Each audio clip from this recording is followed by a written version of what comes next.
أعوذ بالله من الشيطان الرجيم بسم الله الرحمن الرحيم அஸ்ஸலாமு அலைக்கும் வரஹ்மத்துல்லாஹி வபரகாத்துஹு. இன்று நம்ம பார்க்கக்கூடியது முஹம்மது நபி ஸல்லல்லாஹு அலைஹி வஸல்லம் அவர்களின் அழகிய வரலாறு பாகம் 27. இன்றைக்கான தலைப்பு குறைசிகளும் நபி அவர்களும். நபி ஸல்லல்லாஹு அலைஹி வஸல்லம் அவர்கள் கம்பீரமாகவும் தனித்தன்மையுடனும் திகழ்ந்தார்கள். நபி ஸல்லல்லாஹு அலைஹி வஸல்லம் அவர்களை காண்பவர்கள் நண்பரானாலும் விரோதியானாலும் அவரது மனதில் நபி ஸல்லல்லாஹு அலைஹி வஸல்லம் அவர்களை பற்றிய உயர்வான எண்ணமும் மதிப்பும் மரியாதையும் தோன்றுவதை தவிர்க்கவே இயலாது. மக்களே, நபி ஸல்லல்லாஹு அலைஹி வஸல்லம் அவர்களிடம் அற்பமாக நடந்து கொள்ள துணிவர். மேலும் குறைசியரின் மிக மதிப்புத்தக்க தலைவராக கருதப்பட்ட அபூதாலிபின் பாதுகாப்பிலிருந்து நபி ஸல்லல்லாஹு அலைஹி வஸல்லம் அவர்களை இழிவுபடுத்துவது குறைசியர்களுக்கு சிரமமாக இருந்து வந்தது. இந்த நிலை குறைசியர்களுக்கு பெரும் நெருக்கடியை ஏற்படுத்தியது. தங்களுக்கு எவ்வித துன்பமும் ஏற்படாமல் இப்பிரச்சனைக்கு தீர்வு காண அவர்கள் விரும்பினார்கள்.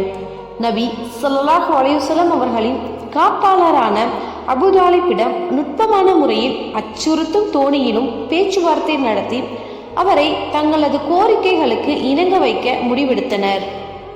பிறகு சில குறைசி தலைவர்கள் அபூதாலிபிடம் சென்று, அபூதாலிபே, நிச்சயமாக உமது சகோதரரின் மகன் எங்களது கடவுள்களை ஏசி எங்களது மார்க்கத்தை குறை கூறுகிறான்.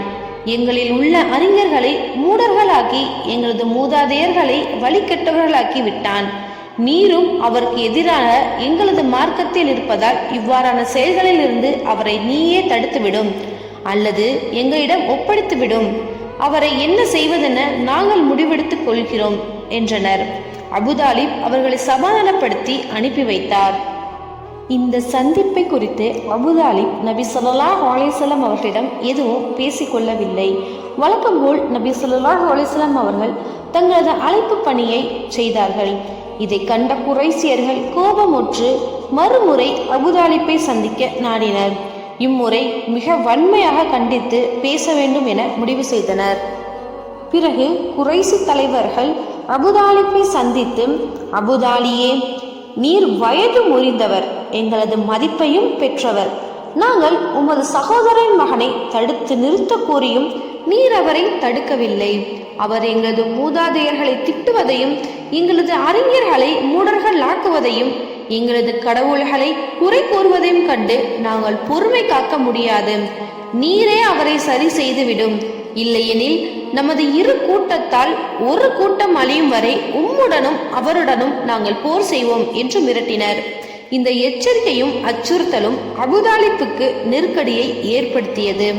நபி ஸல்லல்லாஹு அலைஹி வஸல்லம் அவர்களை அழைத்து வர செய்து நடந்ததை கூறி, எனது சகோதரனின் மகனே, உமது கூட்டத்தார் என்னிடம் இவ்வாறெல்லாம் கூறி மிரட்டுகின்றனர். எனவே நீ என் மீது கருணை காட்டு. பலவீனமான என்னை தாக்கியவில்லா துன்பத்தில் ஆழ்த்தி விடாதே என்று அபூதாலிப் கூறினார். அபூதாலிப்பின் மனம் தளர்ந்து தன்னை கைவிட்டு விட்டார் என்று கருதிய நபி ஸல்லல்லாஹு அலைஹி வஸல்லம் அவர்கள், என் பெரிய தந்தையே, அல்லாஹ்வின் மீது ஆணையாக எனது ஏகத்துவ அழைப்பு பணியை விடுவதற்காக அவர்கள் சூரியனை எனது வலக்கரத்திலும் சந்திரனை எனது இடக்கரத்திலும் வைத்தாலும் அல்லாஹ் இந்த மார்க்கத்தை மேலோங்க செய்யும் வரை அல்லது நான் அழியும் வரை இதை விடமாட்டேன் என்று கூறிவிட்டு கண் கலங்கியவர்களாக அங்கிருந்து வெளியேறினார்கள்.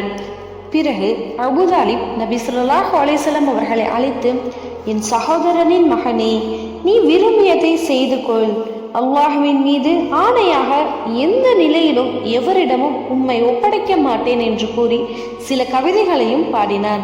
அல்லாஹ்வின் மீது சத்தியம், அவர்கள் அனைவரும் ஒன்று சேர்ந்தாலும் உன்னை நெருங்க முடியாது. நான் மண்ணில் தலை வைக்கும் வரை உனது விஷயத்தை வெளிப்படையாக சொல். உன் மீது குற்றமில்லை, கண்குளிர்ந்து மகிழ்ச்சி கொள் என்று கவிதை பாடினார்கள். இன்ஷா அல்லாஹ் அடுத்த பாகத்தில் உங்களை சந்திக்கிறேன். அஸ்ஸலாமு அலைக்கும் வரஹ்மத்துல்லாஹி வபரகாத்துஹு.